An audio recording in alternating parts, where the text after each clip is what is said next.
ಇವತ್ತು ಮಲಪ್ರಭಾ ಸಹಕಾರಿ ಸಕ್ಕರೆ ಕಾರ್ಖಾನೆಯ ಒಂದು ಚುನಾವಣೆಯಲ್ಲಿ ಈ ಮಲಪ್ರಭಾ ಸಹಕಾರಿ ಸಕ್ಕರೆ ಕಾರ್ಖಾನೆಯ ಪುನಶ್ಚೇತನ ಪ್ಯಾನಲ್ ಅಂತ ನಾವು ಕಿತ್ತೂರು ಶಾಸಕರಾದಂಥ ಬಾಬಾ ಸಾಹೇಬ್ ಪಾಟೀಲ್ರು, ಅದೇ ರೀತಿ ಖಾನಾಪುರ ಶಾಸಕರಾದಂಥ ವಿಠ್ಠಲ್ ಹಲ್ಗೇಕರ್ ಅವರು, ಚನ್ರಾಜ್ ಅವರ ನೇತೃತ್ವದಲ್ಲಿ 15 ಜನರ ಪ್ಯಾನಲ್ ನಿಲ್ಲಿಸಿದ್ವಿ. 15ಕ್ಕೂ 15 ಇವತ್ತು ರೈತ ನಮ್ಮ ಮತದಾರರ ಪ್ರಭುಗಳು, ಶೇರ್ ಹೋಲ್ಡರ್ಸು 15ಕ್ಕೆ 15 ಕೂಡ ಎಲ್ಲ ಲೀಡ್ ಇದ್ದಾವೆ ಅಂತ ಒಳಗಡೆಯಿಂದ ಸುದ್ದಿ ಬರ್ತಾ ಇದೆ. ಇದನ್ನು ನೋಡಿದ್ರೆ ಎಲ್ಲೋ ನಮ್ಮ ಮೇಲಿನ ವಿಶ್ವಾಸ, ಅವರಿಟ್ಟಿರೋ ವಿಶ್ವಾಸ ಜಾಸ್ತಿ ಅನ್ನಿಸ್ತಾ ಇದೆ. ಮತ್ತು ನಮ್ಮ ಜವಾಬ್ದಾರಿ ಕೂಡ ಇದನ್ನು ನೋಡಿದರೆ ಜಾಸ್ತಿ ಆಗಿದೆ. ಭಾಳಷ್ಟು ತುರುಸಿನ ಇಲೆಕ್ಷನ್ನಲ್ಲಿ ನಾವು ಏನೇನೋ ವಾಗ್ದಾನವನ್ನು ಮಾಡಿದ್ದೀವಿ. ನಮ್ಗೆ ಯಾರೂ ವಿರೋಧಿಗಳಿಲ್ಲ. ಇದು ಇಲೆಕ್ಷನ್, ಇದು ಸಹಜವಾಗಿ ಮಾತು ಪ್ರತಿ ಮಾತು ಇರುತ್ತೆ.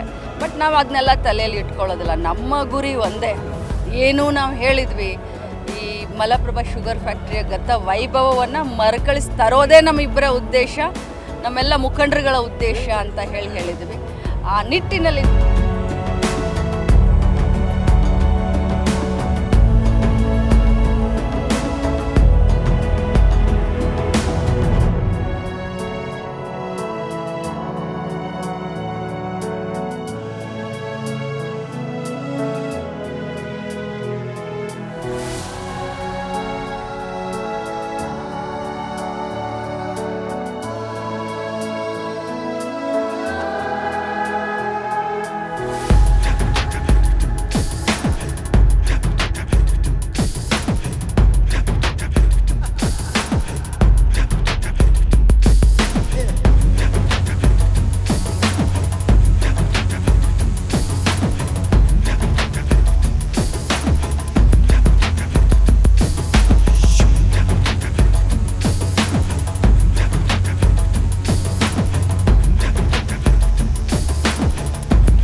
ಶ್ರೀ ಮಲಪ್ರಭಾ ಸಹಕಾರಿ ಸಕ್ಕರೆ ಕಾರ್ಖಾನೆಯ ಎಲ್ಲ ನನ್ನ ರೈತ ಬಾಂಧವರಿಗೆ, ಎಲ್ಲ ಷೇರುದಾರರಿಗೆ, ಕಾರ್ಮಿಕ ಬಂಧು ಬಾಂಧವರಿಗೆ ಮತ್ತು ನಮಗೆಲ್ಲರಿಗೂ ಆಶೀರ್ವಾದ ಮಾಡಿದಂಥ ಎಲ್ಲ ಮುಖಂಡರುಗಳಿಗೆ ಈ ಮೂಲಕ ನಾನು ಹೃದಯಪೂರ್ಣವಾದಂಥ ಕೃತಜ್ಞತೆಯನ್ನು ಹೇಳಲಿಕ್ಕೆ ಬಯಸ್ತೇನೆ.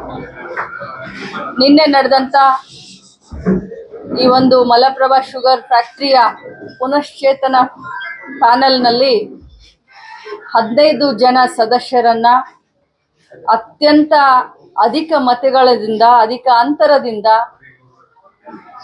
ಆರ್ಶ್ ಕಳಿಸಿದ್ದಾರೆ.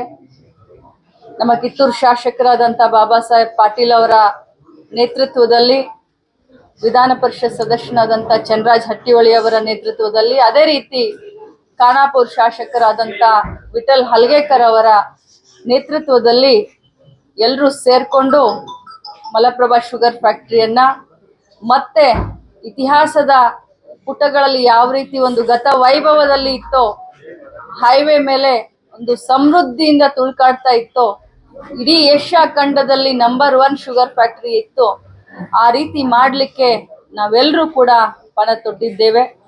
ಇನ್ನೊಮ್ಮೆ ತಮ್ಮ ಮುಖಾಂತರ ನನ್ನೆಲ್ಲರಿಗೂ ಕೃತಜ್ಞತೆಯನ್ನ ಸಲ್ಲಿಸಲಿಕ್ಕೆ ಬಯಸ್ತೀನಿ. ಬಹಳಷ್ಟು ನಷ್ಟದಲ್ಲಿದೆ ಸಕ್ಕರೆ ಕಾರ್ಖಾನೆ.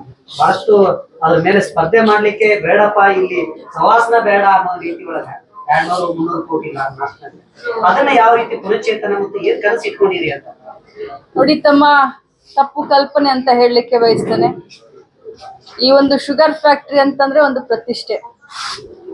ಇತಿಹಾಸದ ಪುಟದಲ್ಲಿ ತಾವು ನೋಡಿದ್ರೆ ಮಲಪ್ರಭಾ ಶುಗರ್ ಫ್ಯಾಕ್ಟ್ರಿಯ ಶೇರ್ ಹೋಲ್ಡರ್ಸ್ ಅಂತಂದ್ರೆ ಅದೊಂದು ಪ್ರತಿಷ್ಠೆ ಆಗಿರುವಂತ ಒಂದು ದಿನಮಾನ.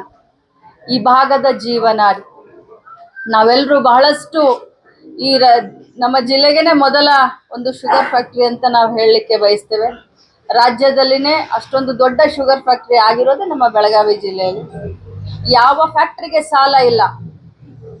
300 ಕೋಟಿ, 400 ಕೋಟಿ, 500 ಕೋಟಿ ಸಹಕಾರಿ ಸಕ್ಕರೆ ಕಾರ್ಖಾನೆಗಳು ಬೆಳಗಾವಿ ಜಿಲ್ಲೆಯಲ್ಲೇ ಸಾಲವನ್ನು ಹೊತ್ಕೊಂಡಿದ್ದಂಥವಿದಾವೆ. ಮಾಧ್ಯಮದವರು ಸ್ವಲ್ಪ ಕಣ್ಬಿಟ್ಟು ನೋಡ್ಬೇಕು. ನಮ್ಮ ಶುಗರ್ ಫ್ಯಾಕ್ಟ್ರಿ ಕೂಡ ಏನು ನಿನ್ನೆ ರೈತರು ವಿಶ್ವಾಸವಿಟ್ಟು ನಮ್ಮನ್ನು ಗೆಲ್ಲಿಸಿದ್ದಾರೆ. 240 ಕೋಟಿನೂ 220 ಕೋಟಿ ಅಷ್ಟೇ ಸಾಲ ಇರೋದು. ಜಿಲ್ಲೆಯಲ್ಲಿ ಇನ್ನೂ 4-5 ಸಹಕಾರಿ ಸಕ್ಕರೆ ಕಾರ್ಖಾನೆಗಳಿದಾವೆ. ಅದ್ರ ಬಗ್ಗೆನೂ ತಾವು ಅವಲೋಕನ ಮಾಡಬೇಕು. ಆದ್ರೆ ನಮ್ಮ ಜವಾಬ್ದಾರಿ ಆ ಒಂದು ಸಾಲವನ್ನ ತೀರ್ಸೋದಾಗ್ಲಿ, ರೈತರ ಆಶಾ ಕಿರಣ, ರೈತರು ಏನ್ ವಿಚಾರ ಮಾಡಿ ನಮಗೆ ಜವಾಬ್ದಾರಿ ಕೊಟ್ಟಿದ್ದಾರೆ, ರೈತರು ಏನ್ ಕನ್ಸನ್ನ ಹಾಕೊಂಡಿದ್ದಾರೆ, ನಾವೇನು ಪ್ರಣಾಳಿಕೆಯಲ್ಲಿ ಹೇಳಿದೆವೋ ಅದನ್ನೆಲ್ಲ ಮಾಡಬೇಕು. ಯಾಕಂತಂದ್ರೆ ಶುಗರ್ ಫ್ಯಾಕ್ಟ್ರಿ 55 ವರ್ಷ ಹಿಂದಿನ ಒಂದು ಮಷಿನರಿ ಇರೋದ್ರಿಂದ ಮಾಡರ್ನೈಸೇಷನ್ ಮಾಡಬೇಕಾಗಿದೆ, ಎಕ್ಸ್ಪ್ಯಾನ್ಷನ್ ಮಾಡಬೇಕಾಗಿದೆ, ಡಿಸ್ಲರಿಯನ್ನ ಮಾಡಬೇಕಾಗಿದೆ, ಕೋ ಜನರೇಷನ್ ಮಾಡಬೇಕಾಗಿದೆ, ಜೊತೆಯಲ್ಲಿ ಕಾರ್ಮಿಕರಿಗೆ ಅನುಕೂಲ ಮಾಡಬೇಕಾಗಿದೆ, ರೈತರ ಆಸೆಗಳನ್ನ ಆಶೋತ್ತರಗಳನ್ನ ತೀರಿಸಬೇಕಾಗಿದೆ. ಸೊ ಎಲ್ಲ ನಿಟ್ಟಿನಲ್ಲಿ ಬಹಳ ಜವಾಬ್ದಾರಿಯಿಂದ ಬಹಳ ಪ್ಲಾನ್ ಆಗಿ ಈ ಕೆಲಸವನ್ನ ನಾವು ಮಾಡಿದೆವು. ಇದು ಬಹಳಷ್ಟು ನಾನು ನಮ್ಮ ಕಿತ್ತೂರು ಶಾಸಕರಿಗೆ, ಖಾನಾಪುರ ಶಾಸಕರಿಗೆ, ಚಂದ್ರರಾಜ್ ಅವರಿಗೆ ಅಭಿನಂದನೆ ಸಲ್ಲಿಸ್ತೀವಿ. ಪೂರ್ವ ನಿಯೋಜಿತ ಬಹಳ ಒಳ್ಳೆ ರೀತಿಯಾಗಿ ಪ್ಲಾನ್ ಮಾಡಿ ನಮ್ಮ ಸಹಕಾರದೊಂದಿಗೆ ಅವರು ಯಶಸ್ವಿಯಾಗಿದ್ದಾರೆ. ಅವ್ರಿಗೆ ಸಂಪೂರ್ಣವಾದಂಥ ಸರ್ಕಾರದಿಂದ ಸಹಕಾರ ಇರಬಹುದು, ನನ್ನಿಂದ ಸಹಕಾರ ಇರಬಹುದು, ಸಂಪೂರ್ಣವಾದಂಥ ಸಹಕಾರವನ್ನು ನಾನು ಕೊಡ್ತೀನಿ ಅಂತ ಈ ಸಂದರ್ಭದಲ್ಲಿ ಹೇಳಿ.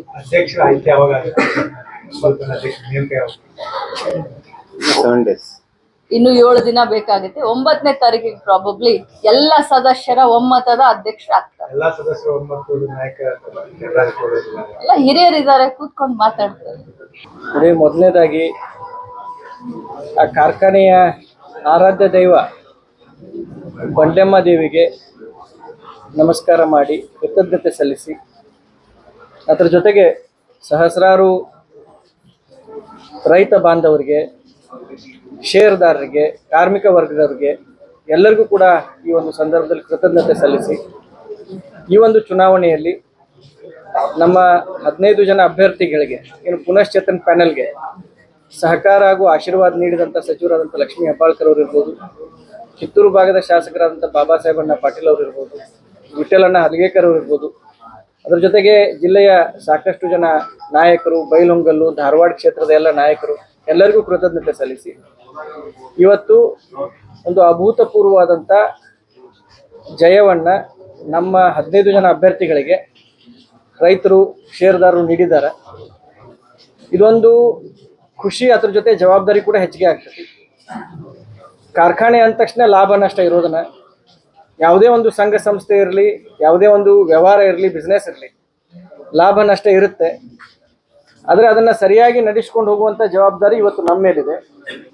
ಕಾರ್ಖಾನೆಯನ್ನು ನಡೆಸಿ ನಮಗೆ ಅನುಭವ ಇದೆ. ಸುಮಾರು 6ರಿಂದ 7 ವರ್ಷ ಈ ಶುಗರ್ ಇಂಡಸ್ಟ್ರಿಯಲ್ಲಿ ಕೆಲಸ ಮಾಡಿ ನಮ್ಗೆ ಅನುಭವ ಇದೆ. ನಾಯಕರದ್ದು ಎಲ್ಲರದ್ದು ಆಶೀರ್ವಾದ ಇದೆ. ಖಂಡಿತವಾಗಿ ಒಳ್ಳೆಯ ಕೆಲಸ ಮಾಡ್ತೀವಿ. ಮುಂಬರುವಂಥ ದಿನದಲ್ಲಿ ರೈತರ ಒಳಿತಿಗಾಗಿ, ಕಾರ್ಮಿಕರ ಒಳಿತಿಗಾಗಿ, ಎಲ್ಲ ಷೇರುದಾರರ ಒಳಿತಿಗಾಗಿ, ಆ ಭಾಗದಲ್ಲಿ ಆ ಕಾರ್ಖಾನೆಯನ್ನ ಅವಲಂಬಿತವಾಗಿ ಇಟ್ಕೊಂಡಂತ ಸಹಸ್ರಾರು ರೈತರದ, ಒಬ್ರು ಇಬ್ರು ಅಂತ ಅನ್ನಕ್ ಬರೋದಿಲ್ಲ, 10ರಿಂದ 15 ಹಳ್ಳ್ಯಾಗ ಸಣ್ಣ ಭೂಮಿ ಇರುವಂತ ರೈತರದ, 2 ಎಕರೆ 3 ಎಕರೆ ತುಂಡು ಜಮೀನ್ ಅಂತ ನಾವೇನು ಕರಿತೀವಿ. ಆ ರೈತರಿಗೆ ಏನಪ್ಪ 30 ಟನ್ನು 40 ಟನ್ನು 50 ಟನ್ ಏನು ಅವ್ರು ಕಬ್ಬು ಬೆಳಿತಾರೆ. ಆ ಕಬ್ಬನ್ನ ನಾವು ಸರಿಯಾದ ಸಮಯಕ್ಕೆ ನುರಿಸ್ಬೇಕಂದ್ರೆ ಈ ಸಹಕಾರಿ ರಂಗದಲ್ಲಿರುವಂಥ ಕಾರ್ಖಾನೆ ಜೀವಂತ ಆಗಿರೋದು ಬಹಳ ಅವಶ್ಯಕ. ಅದನ್ನ ನಾವು ಸರಿಯಾಗಿ ನಡ್ಕೊಂಡು ಹೋಗ್ತೀವಿ ಮತ್ತು ರೈತರಿಗೆ ಕೊಟ್ಟಂತ ಆಶ್ವಾಸನೆಗಳನ್ನ ಎಲ್ಲ ಈಡೇರಿಸ್ತೀವಿ ಅಂತ ಈ ಸಂದರ್ಭದಲ್ಲಿ ಹೇಳ್ತೀವಿ. ಸರಿಯಾದ ಸಮಯ ಏನು ಕಬ್ಬು ಪೂರೈಕೆ ಮಾಡಿರ್ತಾರೆ ಅವ್ರಿಗೆ ಸರಿಯಾಗಿ ಇದು ಬರಂಗಿಲ್ಲ, ಪಾವತಿ ಆಗಿಲ್ಲ ಅನ್ನೋ ಒಂದು ವಿಚಾರ ಬಹಳಷ್ಟು ಸಕ್ಕರೆ ಕಾರ್ಖಾನೆಗಳ ಮೇಲೆ ಆರೋಪ. ತಾವು ಈಗ ಒಂದು ಮ್ಯಾನಿಫೆಸ್ಟೋ ಮಾಡಿಕೊಂಡು ಪ್ರಚಾರ ಕೇಳಿದು ಗೆದ್ದು ಬಂದಿದ್ದೇವೆ, ಅದನ್ನ ಯಾವ ರೀತಿ ನಿಭಾಯಿಸ್ತೀರಿ ಅಂತ ನೋಡಿ.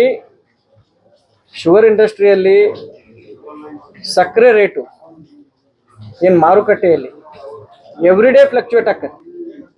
ಬೇರೆ ಪದಾರ್ಥಗಳ ಪ್ರಕಾರ ಇದು ಕಾನ್ಸ್ಟಂಟ್ ಆಗಿ ರೇಟ್. ಇವತ್ತ 3500 ಇದ್ದು ಒಮ್ಮೆ ಶಾರ್ಟೇಜ್ ಕ್ರಿಯೇಟ್ ಆದ್ರೆ ನಾಳೆ 3600 ಆಗ್ತದೆ. ಸಪ್ಲೈ ಜಾಸ್ತಿ ಆದಾಗ 3300 ಆಗ್ತದೆ. ಅದಕ್ಕೆ ನಾವು ಅಳದು ತೂಕಿ ಸಕ್ಕರೆ ಮಾರ್ಬೇಕಾಗತ್ತೆ. ಸಕ್ರೆ ಮಾರಿದಾಗ ನಾವು ರೈತರಿಗೆ ಕಬ್ಬಿನ ಬಿಲ್ ಕೊಡಕ್ ಬರ್ತೈತಿ, ಹಾರ್ವೆಸ್ಟಿಂಗ್ ಅಂಡ್ ಟ್ರಾನ್ಸ್ಪೋರ್ಟೇಷನ್ದವ್ರಿಗೆ ಅವ್ರ ಕಟಾವ್ ಬಿಲ್ ಕೊಡಕ್ ಬರ್ತೈತಿ.